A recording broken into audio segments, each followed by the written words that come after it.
ayambalira kabaka naffe tumwambalire.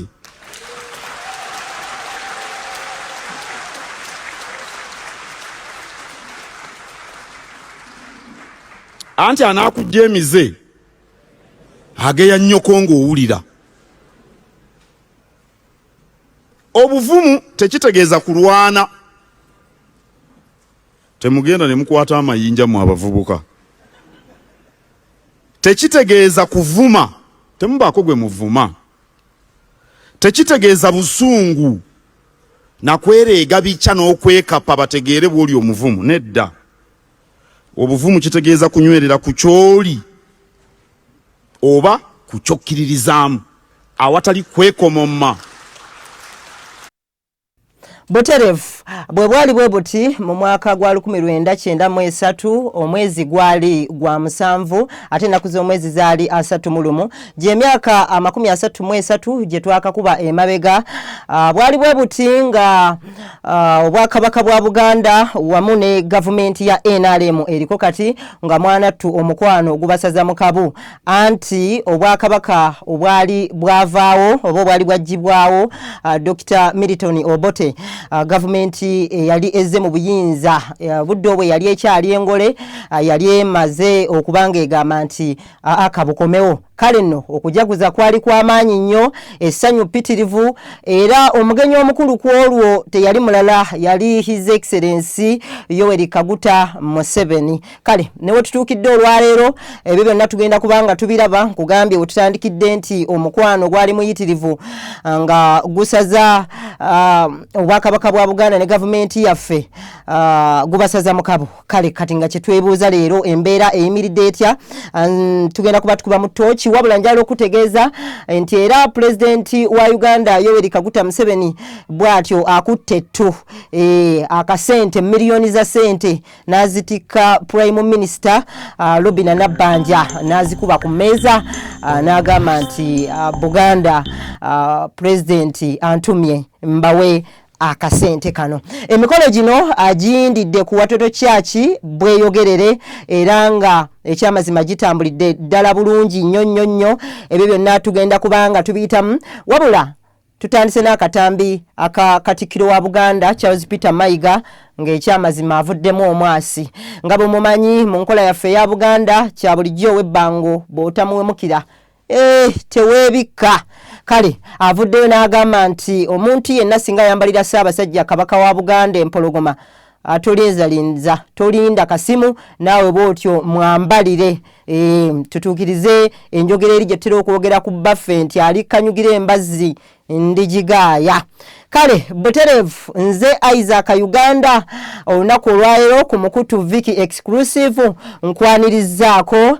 Nkusaba video eno giweka like, okomentinge, osharinge, ate tube nga tweyongerayo olwo nno naffe tukuweereze mu mpeereza esinga okuba ey'omulembe. Kale banyama ne basebo olunaku olwaleero ennaku z'omwezi ziri 31 omwezi ogw'omusanvu omwaka 2026. Kakati bwali bwe buti era mu mwaka gwa 93 ennaku z'omwezi zezimu n'omwezi gwe gumu obwakabaka bwa Buganda bwafuna akamwenyumwenyu akaali kaludde okubaawo. Bwe ngamba nti obwakabaka bwa Buganda bwafuna akamwenyumwenyu akaali kaludde okubaawo kyentegeeza kinene nnyo. Naddala nga njogerera mu biseera ng'abantu abasinga kati emirembe gikyuse. Katikkiro Charles Peter Mayiga bw'abadde awa speech ye alina waakoonyeekaawo n'agamba nti kyannaku nnyo abasinga abaaliwo nga Ssaabasajja Kabaka atikkirwa mu 93 tebaliiwo. Abasinga ku bo baazaawa bagenzi, kyokka n'abatonotono abaliwo omwanattu babadde tekuli aliwo. Ndowooza amaanyi galabika gabadde abasinga gabawedde. Kale nno kyenjagala okutegeeza nti olwaleero twogera n'abantu abasinga abataaliwo mu biseera ebyo ate nga n'abaaliwo baali bato. Kale wano nno wenzize okubanga tuwegeyamu ku nsonga ezibaddewo olunaku olwaleero.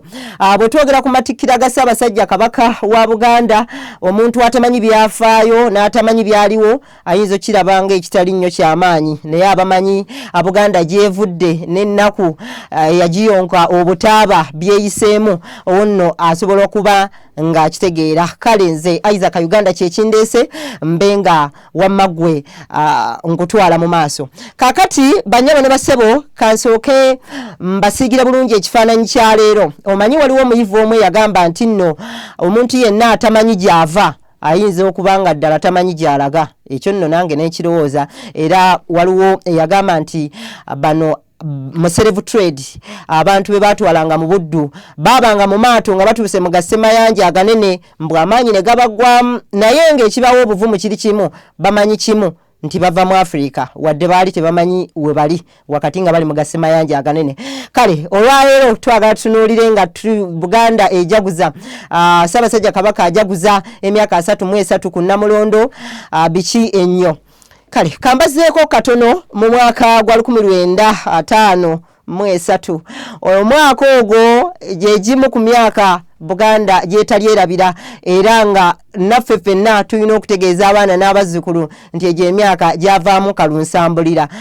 Ffenna abasinga obulungi tumanyi ku Ssekabaka amanyiddwa nga Kabaka Muteesa owookubiri. Wano nno guno omwaka twogerera mu budde ogwalimu Uganda ng'ekyafugibwa abafuzi b'amatwale mu luzungu betwandiyise ba colonialists. So kakati bino byonna n'akamwenyumwenyu ke tulaba leero n'okubanga tujaguza kye tujaguza leero ekisingira ddala kyavaawo. Ekibuzo kiri nti kitya? Kakati munnange olwatuukaawo abafuzi b'amatwale baayagala babenga bagatta ensi 3. Ensi ezo 3 mwalimu Uganda, Kenya ne Tanganyika. Tanganyika eyo olwaleero tugimanyi nga Tanzania, ne mu biseera ebyo baali bagiyita Tanganyika. Kati nga baali baagala bakole federation nga bolaba East Africa kati bagateeze ensi 3 zibenga liritwale limu. Kakati Ssekabaka Muteesa owookubiri ekyo yakisimbira Nakokongo n'agamba ekitasoboka ekyo tekigenda kukola, nze sikikkiriza. Era bannyabo ne bassebo awo wasinga okuva kalunsambulira abafuzi b'amatwale ne batandika okulwana Kabaka Muteesa owookubiri. Mbagambe tuli mu mwaka gwa 1953 nga Ssekabaka Muteesa agaana abafuzi b'amatwale kye baali bateesezza nga ye Kabaka alaba tekijja kukolera bantu be. Ekintu ekyo kyaggwa kitya? Kyagenda okuwunzika nga Ssekabaka Muteesa owookubiri abazungu bamuwalirizza. Kanga sigenda gamba nti bamuwalirizza, wabula bamukutte mavumbavumba, bwe batyo ne bamuwaŋŋangusa era ne bamutwala mu buwaŋŋanguse mu Bungereza. Kakati oba kino tukiyite ejjoogo, simanyi oba tunakiyita.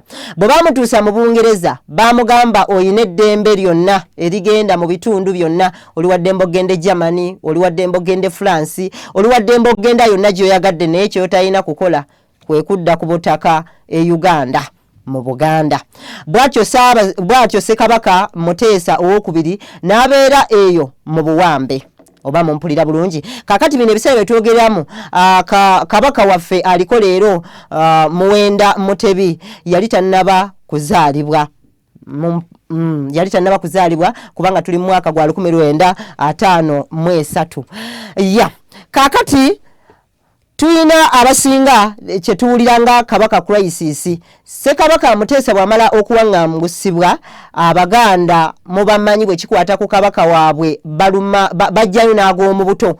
Bwabangawo obwegugungo obw'enjawulo kwegamba Obuganda bwasitula ennyiike, balinga abasiiba mu kwegugunga buli kaseera nga babuuza Kabaka waffe aliwa. Mutera okuwulira eŋŋombo ne mu comment section nga mulaba abaana b'enkyukakyuka basinga okikola nti bwe bakwata omuntu oba nga Muwanga Kivumbi n'abantu abalala mwanattu bintu bingi ebiteekebwa ku mitimbagano nga biri ku nsonga ndala kisobola kubanga kirina ku bya bulimi, naye abaana ne batandika okukomentinga Muwanga Kivumbi aliwa, gundi ono aliwa, furi gundi kati bwekityo wadde tewali social media. Ne Buganda bwetyo bwe yeeyisa mu biseera nga Ssekabaka Muteesa owookubiri bamuwangangusizza paka mu Bungereza.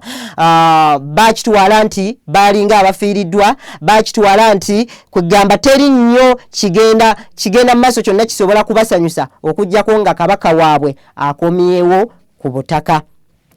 Naye awo sigenda balwisaawo, njala kubawa tutuuke ku kabaka Ronald Muwenda Mutebi olwaleero ali mu kujaguza emyaka 33 ng'atudde ku Namulondo ng'alamula. Omwaka gwali gwa 1955 ennaku z'omwezi nga 13 omwezi ogwokuna olunaku lwali lwakuna ku ssaawa 5:55 mwanatu ne bazaala omwana omulenzi oyo nga ye kabaka atufuga leero, Ronald Muwenda Mutebi. Wabula okuzaala Ronald Muwenda Mutebi ono kabaka aliko leero, bamuzaala kabaka Muteesa owokubiri ali Bungereza akyawangangusiddwa abazungu. Kitegeeza kabaka eyaliko mu biseera ebyo teyali mu ggwanga, era amanya kabaka yagamutuumira Bungereza. Mukitegedde, yagamutuumira Bungereza. Wabula njagadde nga tetunnaba kweyongerayo nnyo tusooke tutunuulire ku mannya gano. Njagadde tunuulire ku mannya ga kabaka waffe aliko amannya nga 3. Katusooke n'erinnya erya Ronald. Erinnya erya Ronald tugenda kukwata ku linnya Ronald Muwenda Mutebi. Erinnya Ronald Ssekabaka Muteesa kigambibwa nti bwe yagenda e Bungereza yafuna emikwano kubamu ku baali bakuuma n'abakyala wa Bungereza. Omukulu baali bamuyita Ronald Owen. Kati kabaka Ssekabaka Muteesa tu yamwagala nnyo. Kati mu kumwagala ennyo bw'azaala omwana omulenzi bw'atyo n'asalawo n'amutuuma erinnya Ronald. Namutuma erinnya Ronald. Ndoza mulaba erinnya Ronald gye liva erisookera ddala lyeryo. Kakati ne tudda ku linnya erya Muwenda. Kakati jjukira kabaka Mutebi ono yazaalibwa mu budde nga Buganda ebizibu byeyina n'ow'emmindi asena, kyekyamazima. Kakati mu Buganda tulina ekintu kye tuyita nga bagamba nti Isaac Uganda embeera nzibu naye tukusaba oteme oluwenda lwonna okulaba nti okola kino. So ekigambo Muwenda kiva mu luwenda, okutema oluwenda. Kati nga bagamba ono yanaatema oluwenda olunaataasa Buganda. So mwe mwava erinnya lya Muwenda. Kale mwe mwava erinnya lya Muwenda okulaba nti ye ajja kunoonya engeri yonna gyatema oluwenda okulaba nti Buganda esimattuka balabe baayo. Kakati ngenda kuwa erinnya erya Mutebi. Erinnya lya Mutebi mutera okuwulira ekigambo ekikozesebwa okutebuka. Okutebuka nti Isaac nno tulina okusala amagezi okutebuka abalabe baffe. Okutebuka kiba kunoonya ngeri yonna gy'osala ntotto okulaba nti osimattuka enkwe, osimattuka ebyo ababi bye bakupangira. Oba munfunye bulungi, so kiva mu kutebuka, so kwe kumutuuma erinnya lya Mutebi. Kale emyaka gye tulimu tukyali mu 1955. So tulabanga kabaka kale katukozesa ekigambo omulangira Ronald Muwenda Mutebi bw'atyo n'azaalibwa, naye ng'azaaliddwa nga taata oba Ssekabaka Muteesa owokubiri ali mu buwambe gye yali e Bungereza. Kakati Abaganda nga bwe mumanyi bwe batandise olutalo tebazikiza, bagenda mu maaso n'okubanga beegugunga. Kati waliwo endagaano awe yakolebwa gye twandiise endagaano ya 1955 era ye yaviirako n'okulaba nti kabaka avaayo mu buwaŋŋanguse. Awo n'akomawo, kabaka yakomawo era mu mwaka gwe gumu ogwo. Kati ono yazaalibwa nga 13 omwezi gwali gwa 1955. Kati kabaka ne bamukomyawo mu mwezi ogw'ekkumi nnaku z'omwezi nga 17 1955 n'akomawo n'addamu okubanga atuula ku Namulondo. Yes. Naye nga bwe mumanyi nti ebya Buganda bw'olaba nti Buganda ejaguza olunaku olwaleero ekyamazima kiri nti byali biwanvu. Kakati awo njagala mbabuuseewo olunno tubenga tugenda okutuuka era ku kinyusi. Buganda ezze eva muntalo ngedda muntalo mumanyi engombo y'omusajja wa fomu tuva mu bizibu nga tudda mu bizibu so Buganda yemu yemu ng'omwami oyo ng'eva mu bizibu ngedda mu bizibu Uganda eba yakava kwekyo ate mu mwaka gwa 1966 Dr. Milton Obote eyali Prime Minister wa Uganda ne wajjawo akatabanguko akalala jukira Ssekabaka Muteesa owookubiri ye yali president wa Uganda eyasooka ate nga Prime Minister ye Milton Obote kale Milton Obote n'akola olukwesikwesi lwonna okulaba nti Wammagwe asanyawo obwakabaka bwa Buganda era kyawuzika mu mwaka gwa 1966 nnaku z'omwezi nga 24 omwezi gwali gwa 5 nga Obote agambye obwakabaka ebikwatagana n'ennono wano biggalewo sikyayagala bwakabaka wano era byaggwa Ssaabasajja Kabaka wa Buganda alumbiddwa mu lubiri bw'atyo ng'ayina okulaba engeri gy'adduka okutaasa obulamu era yawaŋŋangukira mu ggwanga erya Bungereza n'addayo mu Bungereza bw'atyo Obote n'abanga kati afuga tewali wa bwakabaka kati nina kifaananyi kye njagala okukusiigira okuva awo 1966 tugenda okuddamu okulaba nti amatikkira ga kabaka gali mu 1993 lowoozaamu ekyali mu bbanga ery'emyaka egyo abantu b'omu Buganda ng'ennaku ebayonka butaaba njala mukimanye nti Abaganda obakola ekirala kyonna naye n'otabajjaako kabaka waabwe era okukakasa kino olaba tebasobola na kusonyiwa mulambo gwa Dr. Milton Obote nti ne bwe yali afudde Abaganda banyiigira Dr. Milton Obote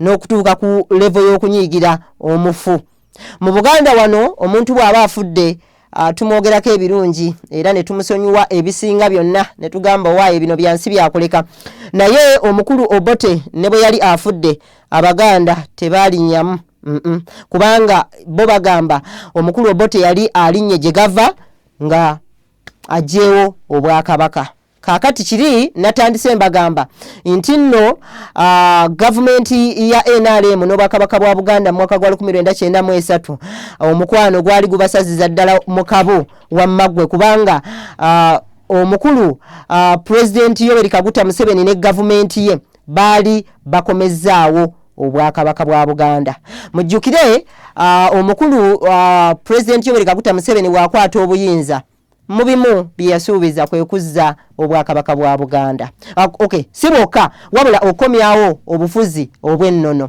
kaakati mu 93 wano we wajja ekintu n'olwayo kye tuli mu kujaguza era teri lunaku lwali ndooza oba ngenda kwesa kigambo kikyamu teri lunaku teri lunaku lugenda kuba lwa ssanyu ng'olwo olwa 1993 kubanga lwaleeta akamwenyumwenyu ku matama g'Abaganda kankuzeeko katono emabega Abaganda okumanya baagala nnyo kabaka waabwe mukuza enjole ya Kabaka Muteesa owookubiri ekyo kyokka kyasanyusa Abaganda okutuuka ku level esemberayo ddala oba mumpulira kwega ne basanyuka beyond excitement ndowooza kankiyite bwe ntyo beyond excitement kati bwe tudda mu mwaka gwa 1993 nga amatikkira ndowooza nkiyita amatikkira kati omulangira Muwenda Mutebi owookubiri ng'atuuzibwa ku Namulondo Naggalabi Abaganda beeyiwa mu bungi Abaganda bakuŋŋaana mu bungi essanyu lyaliwo mu bungi kye nayongedde okukugamba nti omukwano wakati wa Buganda ne gavumenti gwali gubasaza mu kabo waliwo akatambi kembadde ngenda maaso n'okulabako naye ng'olaba boogera kimu bibiri ne bagamba twebaza President Yoweri Kaguta Museveni olw'okuba nti azizza obwakabaka ng'olabira ddala mu mukolo ogwo essanyu lyaliwo wakati wa Buganda ne gavumenti kaakati era ng'essanyu weeriri ne banaddiini oba mukitegeera ng'Abaganda basanyufu, gavumenti nsanyufu, banaddiini basanyufu. Wamma ggwe oba tukiyite tutya simanyi kisoko kyennyinza kukozesa awo mbadde njagala mbawo ekisoko ekijjayo obugazi bw'okusanyuka obwaliwo ebiseera ebyo. So Siba Lwise eyo mu mwaka ogwo 1993 Kabaka omulangira bw'atyo n'atuuzibwa ku Namulondo n'atandika okulamula Obuganda. Era olwaleero Obuganda nga buli mu kujaguza emyaka 33 Ssaabasajja Kabaka wa Buganda Ronald Muwenda Mutebi gy'amaze ng'alamula Obuganda, olabira ddala nga waliwo ensonga ey'omuzinzi kubanga Obuganda buvudde wala, Obuganda bulwanye entalo, Obuganda buyise mu bintu ebiyitirivu ennyo. Nyono bajukiza nti amatikkira ga leero gabadde Watoto Church ebweyogerere. Jukira nti amatikkira gano agasookanga kuba mu kifo kimu naye ng'ensi bw'ejja ekyuka enkola y'ebintu ejjanga ekyuka. So kwe kuleeta ekiteeso ekyo ekyokuba nti amatikkira gano gabenga gatambulako mu masaza ga Ssaabasajja Kabaka wa Buganda ag'enjawulo. Kale kwegamba ekintu ne bakyongeramu essanyu. Wabula we tutuukidde mu matikkira g'olunaku olwaleero nga ekipya kizze oluyimba lwa Buganda oba giyite Buganda Anthem, ekitiibwa kya Buganda bakyongeddemu ebirungo. Mumanyi ekitiibwa kya Buganda bwe tubadde tukiyimba olwaleero mbasiba ssente nti kati bwe bakutuuzaawo ne bagamba tuyimbire ekitiibwa kya Buganda oba oyagala oba toyagala olina okunanaagira kubanga bakyongeddemu bunnooti obwambuka, ne bakyongeramu bunnooti obukkirira, ne bakyongeramu bunnooti obukka. Kale olaba nga bakozeemu bweba nnyumba bakozeemu ku renovation ne bagiddaabiriza. Kati oluyimba lw'ekitiibwa kya Buganda balukyusizzaamu okutuukana n'omutindo ogwe tuliko olunaku olwaleero. Weewaawo. So kaakati njagala tugendeko ku bibadde mu lunaku olwaleero ku Watoto Church. Katikkiro wa Buganda Charles Peter Mayiga bw'akutte omuzindaalo bannyabo ne bassebo. Alina akagambo k'akozesezza manyi mukawulidde bulungi nnyo. Agambye anaakujja emize ageeya nnyoko ng'owulira. Mukategedde oba temukategedde nkabaddiremu nti anaakujja emize ageeya nnyoko ng'owulira. Katulambululemuko nga kitegeeza nti nno munsonyiwemu katono. Olugero olwo lutujjirayo omuntu aba akusojja, omuntu aba kwegamba kabonero ka kutankuula nti kiringa Isaac Uganda bw'oba oyagala omuzza emize ogeeya boosi we, kwegamba ogeeya omwana we. Kati kikulaga omuntu emyaka 33 tegibadde gya kyeya, ebibala tukungudde bingi, naye oba oli awo ekibala ekisinze kwe kunnyikiza obuwangwa bwaffe, era Kabaka ategeerwa abakulu n'abato mu Uganda n'ebweru.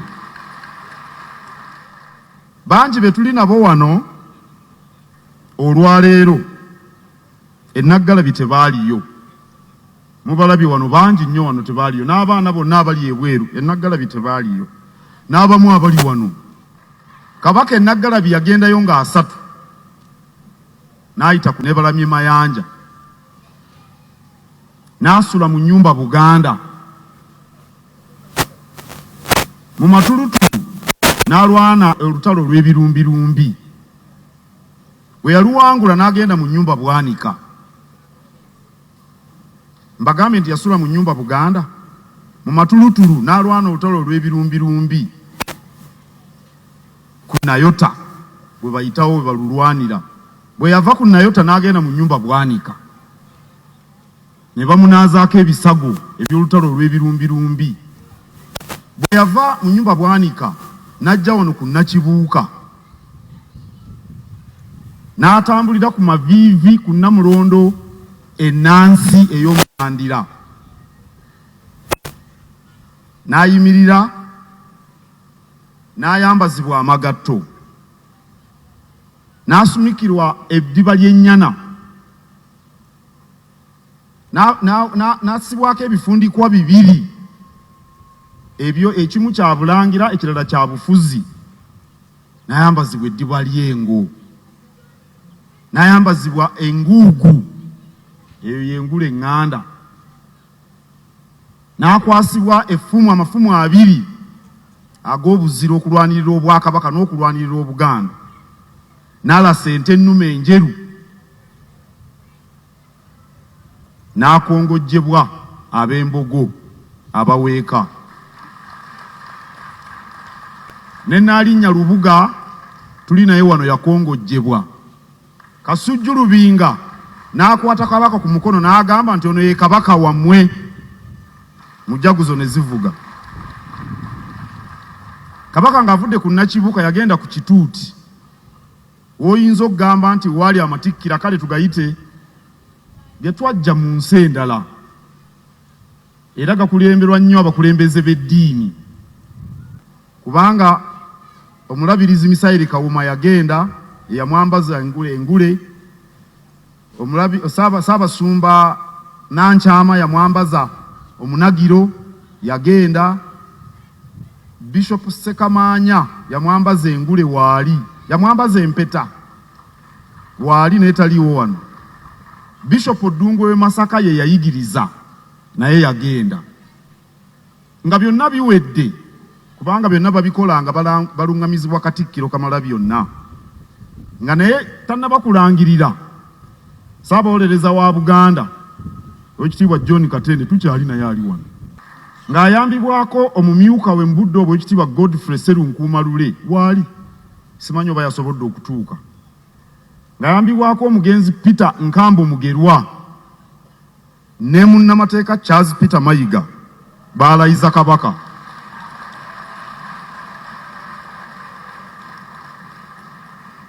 Omukono gw'Oweekitiibwa Katende gwe gwasooka ku kirayiro ng'ajulira kabaka, ne kuddako ogw'Oweekitiibwa Godfrey Sserunkuumalule, ne kuddako ogw'omukungu Peter Nkambo Mugerwa, ne kuddako ogwa Charles Peter Mayiga eyali omuwandiisi w'olukiiko. Njogedde ebyo olw'abo abataaliyo abataabimanya, mbifunzizza mufune ekifaananyi ekituufu. Ebyo nga biwedde, Katikkiro Oweekitiibwa Joash Mayanja Nkanje yakwata omukono gwa Ssaabasajja ogwa ddyo n'aguwanika n'ategeeza Obuganda nti ono ye kabaka wammwe na buli kati ye kabaka waffe. Nina essanyu lingi nnyo bassebo ne bannyabo okubategeeza nti Ssaabasajja Kabaka gy'ali mu lubiri alamula Obuganda. Mbasaba ffenna tuyimirire tukubeko mu ngalo. Mbasaba mwenna muyimirire. Ssaabasajja Kabaka gy'ali mu lubiri alamula Obuganda. Kabaka gy'ali mu Okay, buterevu.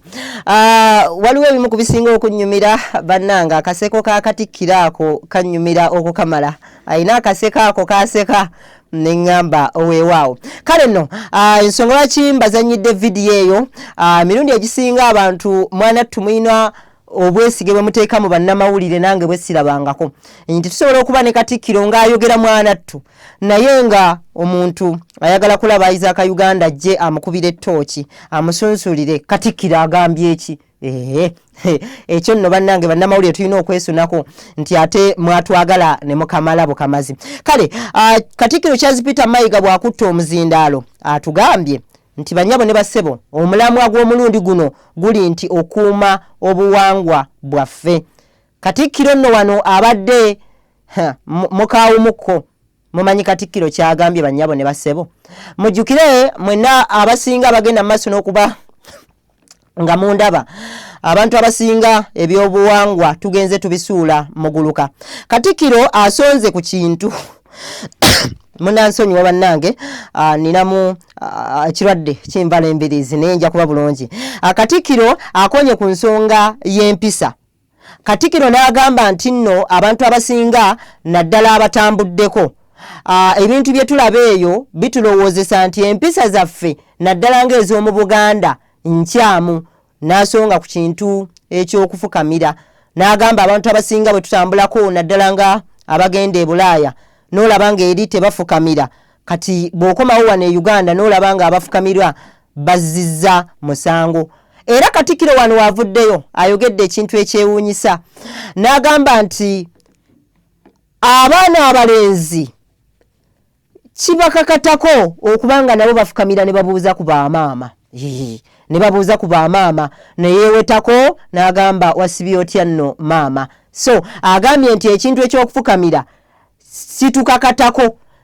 Bw'atuusa ate ku bamaama n'agamba abaana abalenzi weewetako n'ofukamira n'obuuza ku mukaddewo. Kale nno bw'otunulamu ku nsonga Katikkiro gy'akoonyeeko okiraba nti ekyamazima omulembe nga bwe guzze gutambula, empisa zaffe zigenze zidiba, era nga olwaleero wano mu kibuga Kampala oli bw'afukamira n'abaako gw'abuuza naddala ffe mu bitundu byaffe abantu abasinga baba tebamutegeera, baba balowooza mwana yakafubutuka Bukomansimbi Masaka eri ewaffe mu kyalo nga bagamba buno obumansuka, amaala agamansuka agamulabikako nga galayika geeyo Bukomansimbi bamugaba waffe. Naye nga nno Katikkiro agambye kyampisa okubanga tukuuma empisa zaffe. Empisa zaffe olwo nno ne tubanga tutambula bwe tutyo. So njagala okubanga nyola ku nsonga wano endala, ayogedde ku kubanga ku kye tuyita eddiini, ne education oba ebyenjigiriza. Abadde nategeeza nti bwe tubeera mu ddiini zaffe tekitegeeza kubanga tuva mu byabuwangwa byaffe bye tukkiririzaamu. Agambye omuntu osobola okuba omulokole, osobola okuba omukristaayo, osobola okuba omusiraamu, naye n'osigala nga osigazza ebyobuwangwa oba osigazza ebyo bye tukkiririzaamu ng'olulimi. Nti ennimi zaffe ng'Oluganda tuzisonsowaze nnyo, ate tubenga tuzisomesa abaana baffe babenga nabo bazitegeera bulungi nnyo. So ako nno akalowoozo kagenda eri ffenna abali mu madiini gaffe nti tulina okumanya nti ebyobuwangwa byaffe kikulu nnyo era tulina okuba nga tubisomesa abaana baffe. Kaakati wano nno ku nsonga eno Katikkiro watuuse n'ayambalira abantu abavaayo ne batandika okuyisa mu Bwakabaka amaaso. Katikkiro asabye nga bw'olaba ab'ekibiina ekimu ekyenkyukakyuka bwe balina bafuutu soldiers, kitegeeza bwe budde tufune ba Buganda soldiers, okubanga singa abaawo omuntu yenna eyeeyimba mu Kabaka waffe tutuukirize engombe eri egamba nti ayisa abasajja Kabaka alikanyugira embazzi ndigigaaya ndigimeketa. So Katikkiro avuddeyo n'ategeeza nti omuntu yenna singa avaayo n'atandika okuyisa olugaayo mu Bwakabaka bwaffe, Bwakabaka bwa Buganda, oyo tetumulekera, tumwanukulirewo, tumuddemu. Wabula bw'ayogedde bino akkaatiriza n'agamba tategeezezza nti nno tumuvume, atagambye nti nno tumuvume, agambye tumwanukule, tumusomese, tumuyigirize, naye tetusirika. Agambye mu kitiibwa ekyekirala tagambye tulwane, agambye tojjaayo kayondo, tojjaayo mbazzi, wabula agambye tubenga tumuyigiriza. Wabula awo wennyini nina kye njagala okuwa wano, naye kansabe producer saagala kukola nsobi eno, nabagambyeko nti oluyimba lw'eggwanga lyaffe, oluyimba lwa Buganda balukyusizzaamu katono. Nsaba producer ompe ku ddoboozi eryo katono nnyo, ompe ku luyimba lw'eggwanga olwo, ate nkomewo nkuwe kino. Mpa ku ddoboozi ly'oluyimba olwo.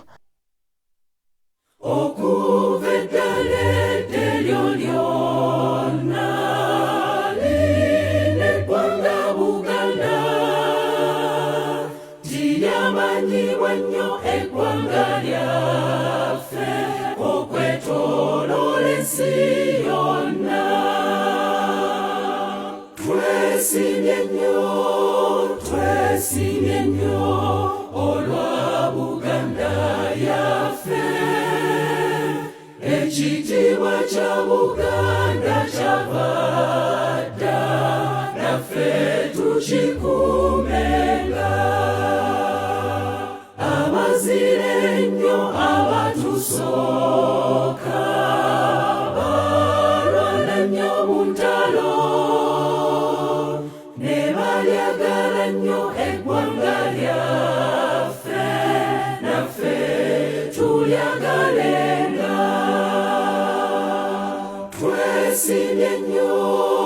twesimye nnyo olwa Buganda yaffe ekitiibwa kya Buganda kyavadda naffe tukikumenga ffe abaana ba leero katulwane okukuza Buganda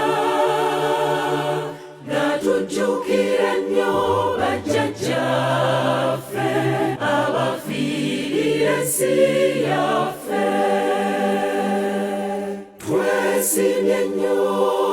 twesimye nnyo olwa Buganda yaffe ekitiibwa kya Buganda kyavadda naffe tukikumenga zenayimba ntya ne siteena Ssaabasajja Kabaka asaanira afuge Obuganda bwonna naffe nga tumwesiga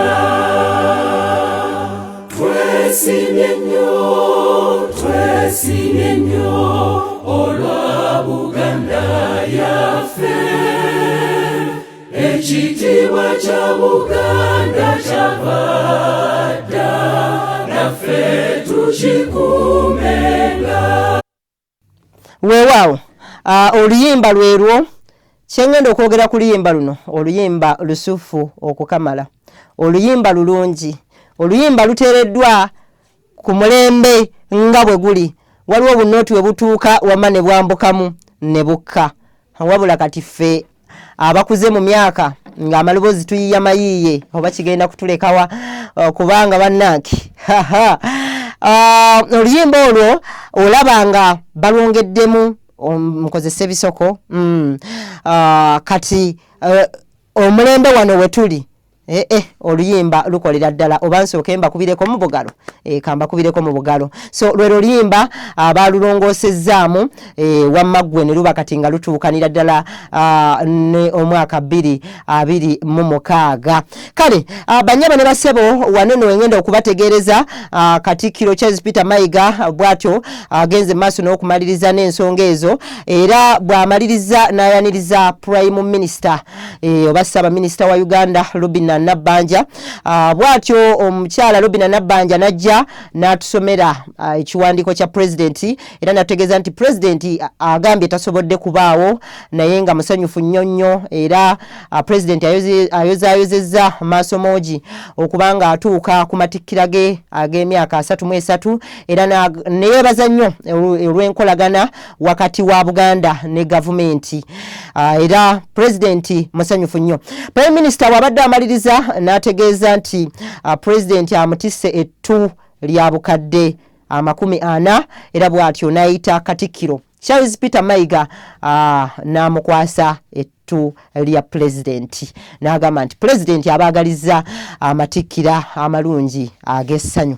Weewaawo sigenda kubanga nsukkawo njala okubebaza mwenna okuba abalabi abalungi nze Isaac Uganda kambaagaliza olunaku olulungi tulabagane. Amanya gange nze Kibira Hassan okuva mu Kibira Construction Company Limited. Tutunda amataka, tuzimba amayumba, tuddaabiriza amayumba, renovation tugikola, tusima amazzi. Fwaba Kibira Construction Company Limited. Tutunda amataka ag'ebyapa, ag'endagaano ku makubo ag'enjawulo okugeza Hoima Road, Bombo Road, Masaka Road, Mityana Road. Ate tukiriza ne Kibanja Mpola. Osobola tukyalirako ku office zaffe ezisangibwa Ssenge wa Kiso.